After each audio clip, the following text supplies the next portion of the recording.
आज का पहला पाठ प्रेरित चरित अध्याय 17 पद संख्याएं 15 से 22 18 1। आप अनजाने जिसकी पूजा करते हैं, मैं उसी के विषय में आपको बताने आया हूँ। पौलुस के साथी उसे एथेंस ले चले और उसका यह संदेश लेकर लौटे कि जितनी जल्दी हो सके सीलस और तिमोथी मेरे पास चले आएं। पौलुस परिषद के सामने खड़ा होकर यह कहने लगा, एथेंस के सज्जनों, मैं देख रहा हूँ कि आप लोग देवताओं पर बहुत अधिक श्रद्धा रखते हैं।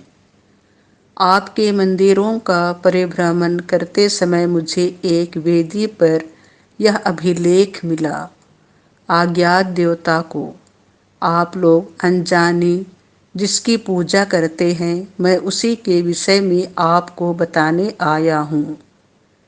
जिस ईश्वर ने विश्व तथा उसमें जो कुछ है वह सब बनाया है, और जो स्वर्ग और पृथ्वी का प्रभु है, वह हाथ से बनाए हुए मंदिरों में निवास नहीं करता। वह इसीलिए मनुष्यों की पूजा स्वीकार नहीं करता कि उसे किसी वस्तु का अभाव है।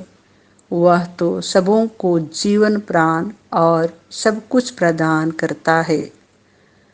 उसने एक ही मूल पुरुष से मानव जाति के सब राष्ट्रों की सृष्टि की और उन्हें सारी पृथ्वी पर बसाया।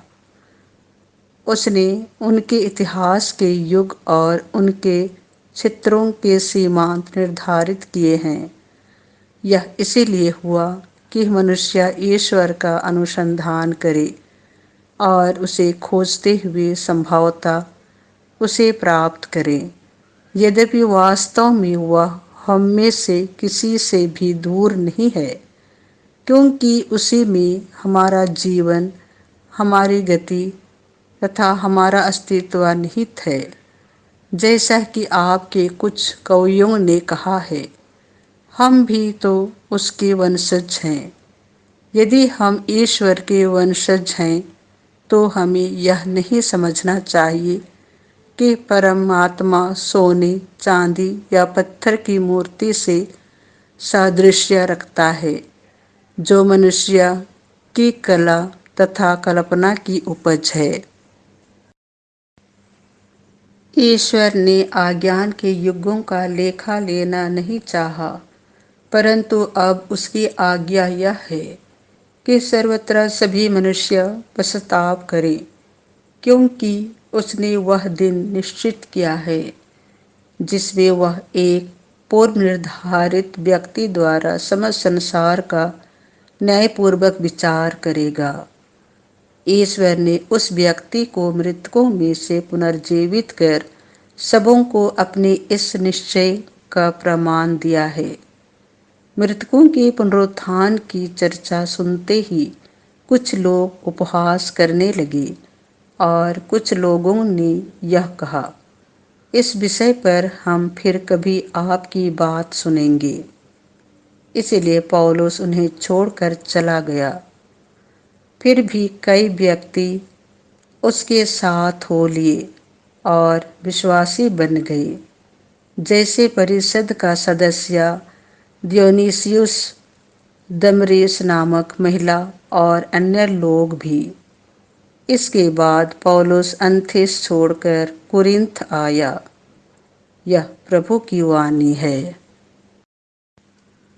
संत यूहन्ना के अनुसार पवित्र सुसमाचार अध्याय 16 पद संख्या 12 से 15। सत्य का आत्मा तुम्हें पूर्ण सत्य तक ले जाएगा। यीशु ने अपने शिष्यों से यह कहा, मुझे तुम लोगों से और बहुत कुछ कहना है, परंतु अभी तुम वह नहीं सह सकते। जब वह सत्य का आत्मा आएगा तो वह तुम्हें पूर्ण सत्य तक ले जाएगा, क्योंकि वह अपनी ओर से नहीं कहेगा, बल्कि उसने जो सुना है वही कहेगा और तुम्हें आने वाली बातों के विषय में बताएगा। वह मुझे महिमान्वित करेगा, क्योंकि उसे मेरी ओर से जो मिला है वह तुम्हें वही बताएगा। जो कुछ पिता का है वह मेरा है। इसलिए मैंने कहा कि उसे मेरी ओर से जो मिला है वह तुम्हें वही बताएगा। यह प्रभु का सुसमाचार है।